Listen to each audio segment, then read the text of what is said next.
राज्य के आरएसएस दफ्तर पर पेट्रोल बम से हुए हमले मामले में एटीएस ने अपनी जांच तेज कर दी है। एटीएस की टीम आरएसएस कार्यालय पहुंचकर जांच शुरू की। आतंकियों के आने जाने वाले रास्तों को खंगालने के साथ स्पॉट विजिट और सीसीटीवी फुटेज को भी खंगाला गया है। घटना की नए सिरे से जांच की जा रही है।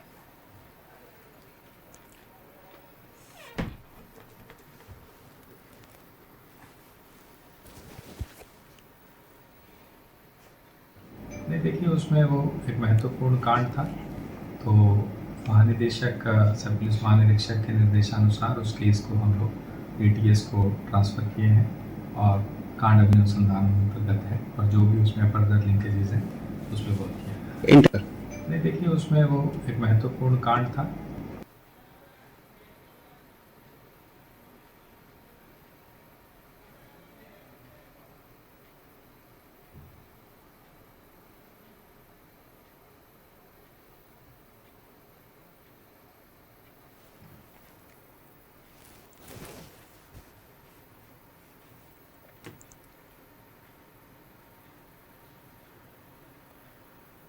और इसी खबर पर अधिक जानकारी के साथ हमारे सहयोगी इमरान हमारे साथ लाइव बने हुए हैं, उनका रुख करेंगे। इमरान, देखिए आरएसएस दफ्तर में पेट्रोल बम से हुए हमले के मामले में लगातार जांच का जो दायरा है वो बढ़ता हुआ नजर आया है। एक तरफ हाफ एनकाउंटर भी किया गया आरोपियों का, दूसरी तरफ अगर एटीएस की बात करें हम तो एटीएस ने अब अपनी जांच जो है वो और ज्यादा तेज कर दी। नए सिरे से कहने को कह सकते हैं कि पूरे मामले की जांच चली है और कार्यालय पहुंचकर भी जांच की एटीएस की टीम में। अभी तक क्या कुछ जांच में सामने आया है, क्या कुछ एटीएस की टीम अभी तक जांच चुकी है, पूरी जानकारी। देखिए, पिछले दिनों जिस तरह से आरएसएस कार्यालय पर पेट्रोल बम से हमला किया गया था और इस हमले के बाद से ही पहले रांची पुलिस इस पूरे मामले की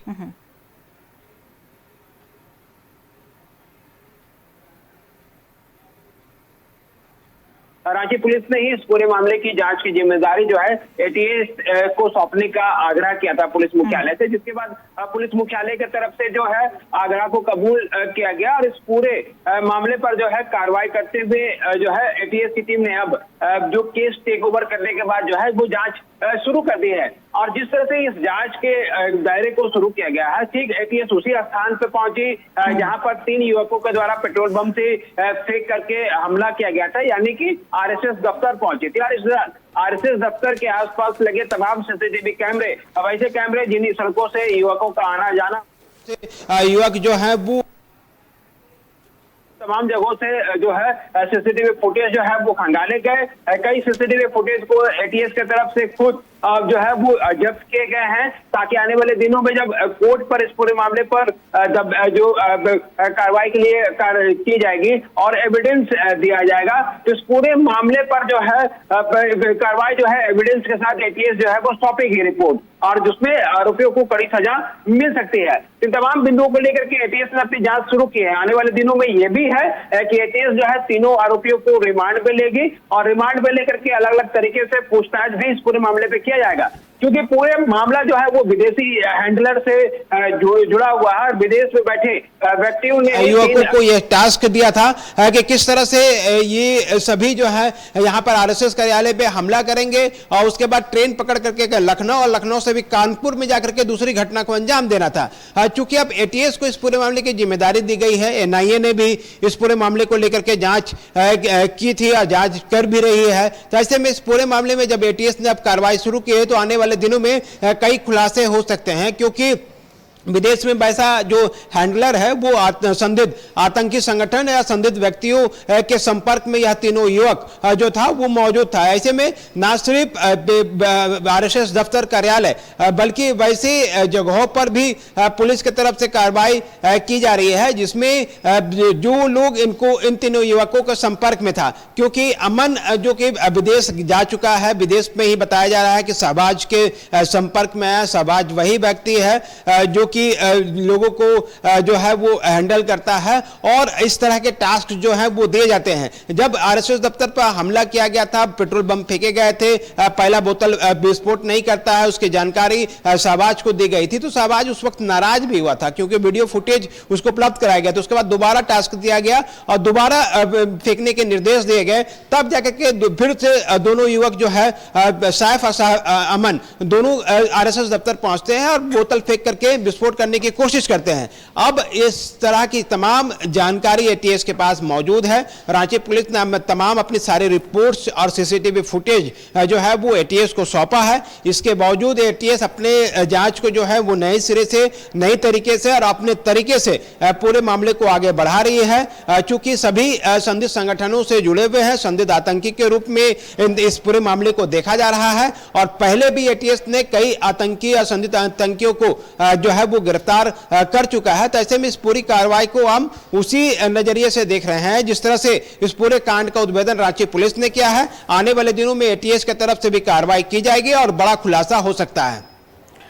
देखिए, बिल्कुल इमरान, और बड़े खुलासे तो हो ही सकते हैं, लेकिन ये भी एक तरह का सवाल उठता है कि झारखंड में इस तरह का अगर किसी का कोई आतंकी संगठन से संपर्क है और इस तरह की हमले की अगर साजिश रच रहा है तो कुछ बड़ा भी हो सकता है। तो जाहिर सी बात है, तमाम जो एजेंसियां हैं जो जांच करती हैं, यहाँ की पुलिस की अगर हम बात कर ले, बड़े बड़े केंद्रीय एजेंसियों की बात कर ले, जरूरत है कि अगर इस तरह की अगर भनक भी मिली है तो एक तरीके से जांच होनी चाहिए, क्योंकि बड़ी कहीं ना कहीं बड़ी घटना भी हो सकती है। अगर मान लीजिए आतंकी संगठन का प्लानिंग अगर इतना है कि आरएसएस कार्यालय तक हमला पहुंच गया है, तो इससे भी बड़ा कुछ हमला हो सकता है आने वाले दिनों में।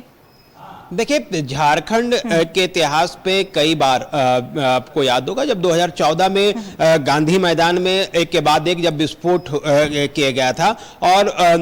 भारतीय जनता पार्टी के उस वक्त प्रधानमंत्री के उम्मीदवार के रूप में नरेंद्र मोदी सभा को संबोधित कर रहे थे, उसी वक्त वहां पे विस्फोट हुआ। उसके बाद ये कनेक्शन इंडियन मुजाहिदीन नामक संगठन से जुड़ा और उसके बाद रांची तक जो तार जुड़े और कई लोगों की गिरफ्तारी हुई है, यहां से विस्फोटक बरामद किए गए थे। उसके बाद रांची सहित जमशेदपुर, हजारीबाग,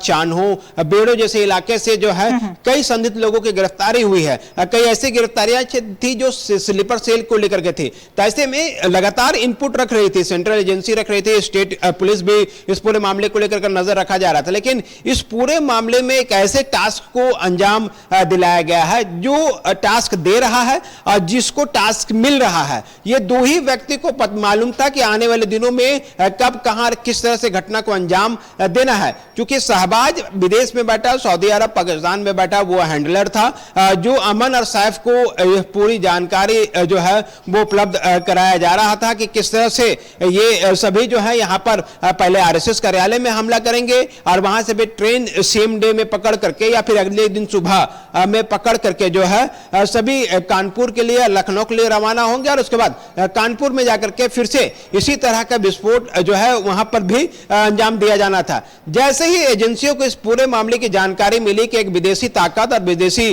शक्तियों के द्वारा जो है इस तरह की कहानी रची गई है, उसके बाद इस पूरे मामले में रांची पुलिस ने एक्सीलेंट वर्क करते हुए, त्वरित कार्रवाई करते हुए सभी आरोपियों को समय रहते न सिर्फ गिरफ्तार किया बल्कि जिस डिस्टेंस जहां पर उनको पहुंचना था उससे पहले तमाम लोगों को दबोचा गया। अब एटीएस जब इस पूरे मामले की जांच कर रही है तो पूर्व के इतिहास से लेकर के अब तक जो बातें सामने आई है, झारखंड से जो कनेक्शन जुड़ा है आतंकी संगठनों से रिलेटेड हो या फिर स्लीपर सेल से जुड़ा हो या फिर वैसे संदिग्ध गतिविधि रखने वाले लोग जो विदेश में बैठे लोगों से सोशल मीडिया के माध्यम से लगातार संपर्क में है और बातचीत कर रहे हैं, तो अब एटीएस उन तमाम रिकॉर्ड्स को खंगाल रही है और इनके रिकॉर्ड्स को भी देखा जा रहा है कि किस तरह से ये तमाम चीजें जो हैं वो सिमिलर है और विदेश में बैठा जो हैंडलर है वह किस तरह से आने वाले दिनों में किनको टारगेट कर सकता है, किस तरह से टारगेट कर सकता है। क्योंकि अब तक जो बातें सामने आई है कि जो विदेश में बैठा हैंडलर है पाकिस्तान और सऊदी अरब और मिडिल ईस्ट कंट्रीज में वह कोशिश ये करता है कि वैसे कट्टर युवक या फिर वैसे गरीब परिवार जिनको पैसे की जरूरत है या फिर उसको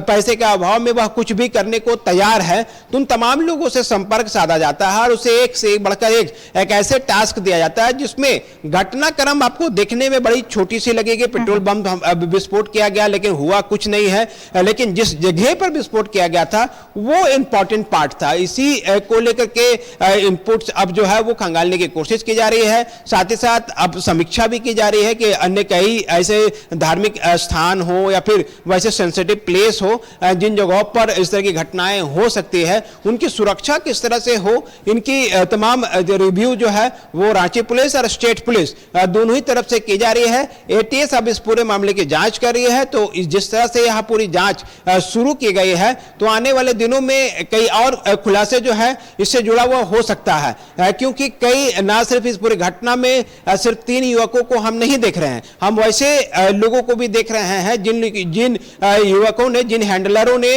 इन 3 युवकों से संपर्क साधा, जिनसे संपर्क साधे गए, तो संभवतः देश में कई अन्य लोगों से भी संपर्क साधे गए होंगे, राज्य में कई अन्य लोगों से भी संपर्क साधे गए होंगे। तो वैसे लोगों की भी तलाश एटीएस की तरफ से की जाएगी और आने वाले दिनों में इस पूरे मामले पर बड़ी कार्रवाई देखी जा सकती है। चूंकि केस टेक ओवर होने के बाद किसी भी एजेंसी को उस स्थान पर जाना बेहद इंपॉर्टेंट होता है, बेहद जरूरी होता है, जिन जगह पर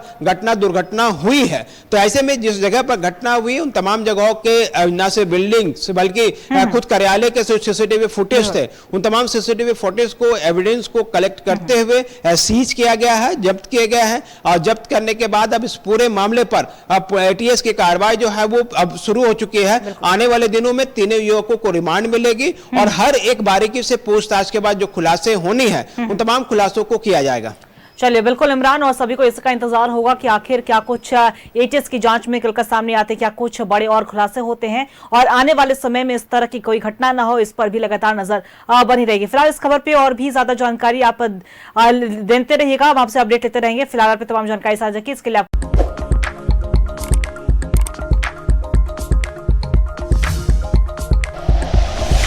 like and share videos, subscribe करें हमारा चैनल और प्रेस करें बेल आइकॉन। न्यूज़ 11 भारत, सच है तो दिखेगा।